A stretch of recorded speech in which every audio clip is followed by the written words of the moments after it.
ప్రస్తుతం ప్రపంచమంతా artificial intelligence గురించే మాట్లాడుకుంటోంది. ఈ సాంకేతిక పరిజ్ఞానం అందించిన అద్భుతమైన ఫలితాలను కూడా అనుభవిస్తోంది. ఒక్క మాటలో చెప్పాలంటే ఇప్పుడు విశ్వం మొత్తం ఈ కృత్రిమ మేధ చుట్టే తిరుగుతోంది. అయితే ఇంత గొప్ప మోడర్న్ టెక్నాలజీకి పునాదులు వేసి, పెంచి పెద్దవేసి, మార్గదర్శిగా నిలిచిన ప్రపంచంలోని అతి కొద్ది మంది ప్రతిభావంతులైన శాస్త్రవేత్తల్లో ఒక భారతీయుడు, అందులోనూ ఒక తెలుగు వ్యక్తి ఉన్నారని తెలిస్తే మనసు ఉప్పొంగిపోతుంది. ఆర్టిఫిషియల్ ఇంటెలిజెన్స్‌లో మొట్టమొదటిసారిగా పీహెచ్‌డీ చేసింది ఈయనే. మనం ఇలా గర్వంగా చెప్పుకోవడానికి కారణమైన గ్రేట్ ఇండియన్ అమెరికన్ సైంటిస్ట్ పేరు రాజ్ రెడ్డి. కంప్యూటర్ సైన్స్‌లో నోబెల్ ప్రైజ్‌గా చెప్పుకునే ట్యూరింగ్ అవార్డును 30 ఏళ్ల కిందటే అందుకున్న అపర మేధావి. ఉమ్మడి ఆంధ్రప్రదేశ్‌లో ఉన్నత విద్యాభివృద్ధికి ఉత్తమ సేవలందిస్తూ జన్మభూమి రుణం తీర్చుకుంటున్న ముద్దుబిడ్డ. ఇలాంటి మరెన్నో అరుదైన ఘనతలను సొంతం చేసుకున్న రాజిరెడ్డి గారి ఇన్స్పిరేషనల్ లైఫ్ స్టోరీని తెలుసుకోబోయే ముందు సోషల్ పోస్ట్ టీవీని సబ్స్క్రైబ్ చేసుకోండి ఫ్రెండ్స్. అలాగే రాజిరెడ్డి గారి గురించి మీరు గతంలో ఎప్పుడైనా విన్నారా? ఆప్షన్ ఏ విన్నాం, ఆప్షన్ బి వినలేదు. మీ అభిప్రాయాన్ని వెంటనే కామెంట్ సెక్షన్‌లో తెలియజేయండి. ఈ వీడియో మీకు తప్పకుండా నచ్చుతుందని భావిస్తున్నాను. కాబట్టి మొదటి నుంచి చివరి వరకు మొత్తం చూడాలని విజ్ఞప్తి. వీడియో గనుక మీకు నచ్చితే లైక్ అండ్ షేర్ చేయడం మర్చిపోకండి మిత్రమా. వీడియోలోకి వెళ్దామా? ఇండియాలోనే కాకుండా వరల్డ్ వైడ్‌గా ఆర్టిఫిషియల్ ఇంటెలిజెన్స్ డెవలప్‌మెంట్‌కి తొలినాళ్లలో కృషి చేసిన వారిలో ఒకరైన రాజిరెడ్డి గారి పూర్తి పేరు దబ్బాల రాజగోపాల్ రెడ్డి. షార్ట్‌కట్‌లో రాజిరెడ్డి అని పిలుస్తూ ఉంటారు.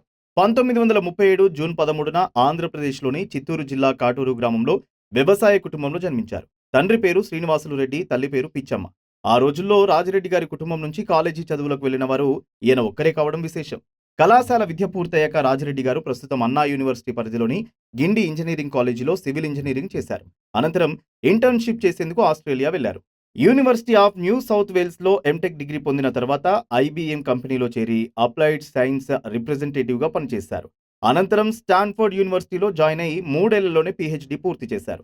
ఆర్టిఫిషియల్ ఇంటెలిజెన్స్‌లో ఫస్ట్ పీహెచ్‌డీ చేసిన వ్యక్తి రాజిరెడ్డి గారు మాత్రమే కావడం మరో గొప్ప విషయం. తాను చదువుకున్న స్టాన్ఫోర్డ్ యూనివర్సిటీలోనే రాజిరెడ్డి గారు 3 ఏళ్ల పాటు ఫ్యాకల్టీగా కూడా చేశారు. తర్వాత కార్నెగీ మెలన్ యూనివర్సిటీలో చేరి ఆర్టిఫిషియల్ ఇంటెలిజెన్స్‌పై పరిశోధనలను కొనసాగించారు.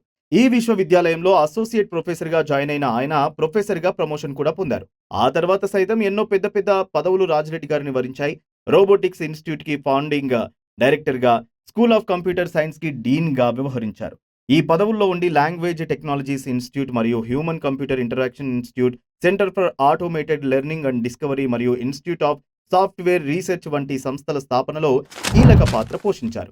రాజిరెడ్డి గారు హైదరాబాద్‌లోని triple IT governing council chairman కూడా కావడం గమనించాల్సిన అంశం. ఉమ్మడి ఆంధ్రప్రదేశ్ దివంగత ముఖ్యమంత్రి వైఎస్ రాజశేఖర రెడ్డి హయాంలో ప్రారంభించిన Rajiv Gandhi university of knowledge టెక్నాలజీస్‌కి ఫౌండింగ్ ఛాన్సలర్‌గా కూడా రాజిరెడ్డి గారే. ప్రెసిడెంట్స్ ఇన్ఫర్మేషన్ టెక్నాలజీ అడ్వైజరీ కమిటీకి కో చైర్మన్ గాను సేవలందించారు. American association for artificial intelligence ఫౌండర్స్‌లో ఒకరు కావడమే కాకుండా ఆ సంఘానికి రాజిరెడ్డి గారు ప్రెసిడెంట్‌గా కూడా పనిచేశారు. ఇజ్రాయెల్‌లో శాంతి స్థాపన కోసం ఏర్పాటైన ఇంటర్నేషనల్ బోర్డ్ ఆఫ్ గవర్నెన్స్‌లో సైతం రాజిరెడ్డి గారు సర్వీస్ చేశారు. టెక్నాలజీ ద్వారా మన దేశంలోని గ్రామీణ ప్రాంతాలకు ఉచితంగా వైద్య సేవలను అందించడం కోసం ఏర్పడిన ఈఎంఆర్ఐ మరియు హెచ్ఎంఆర్ఐ వంటి సంస్థల గవర్నింగ్ కౌన్సిల్‌లో కూడా రాజిరెడ్డి గారు సేవ చేశారు. ఆధునిక సాంకేతికత ద్వారా పేద ప్రజల విద్య, ఆరోగ్య సమస్యలకు పరిష్కారం చూపడం కోసం కృషి చేశారు. ఆర్టిఫిషియల్ ఇంటెలిజెన్స్ పై రాజిరెడ్డి గారు నిర్వహించిన పరిశోధనల్లో ప్రధానంగా స్పీచ్, లాంగ్వేజ్ విజన్ మరియు రోబోటిక్స్ గురించి చెప్పుకోవచ్చు.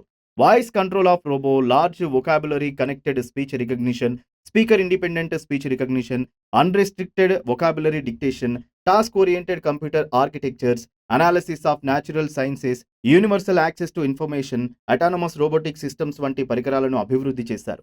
కంప్యూటరైజ్డ్ క్లాస్ రూమ్లు, rural medical delivery, universal digital library, KG to PG online college తదితర ప్రతిష్టాత్మక ప్రాజెక్టులు రాజిరెడ్డి గారి రీసెర్చ్ ఫలితాలు.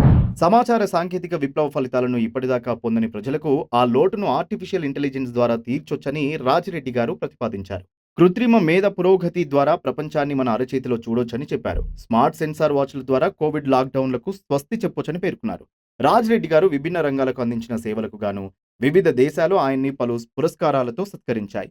ఎన్నో యూనివర్సిటీలు గౌరవ డాక్టరేట్లను బహూకరించాయి. భారత ప్రభుత్వం పద్మభూషణుడిగా గుర్తించింది.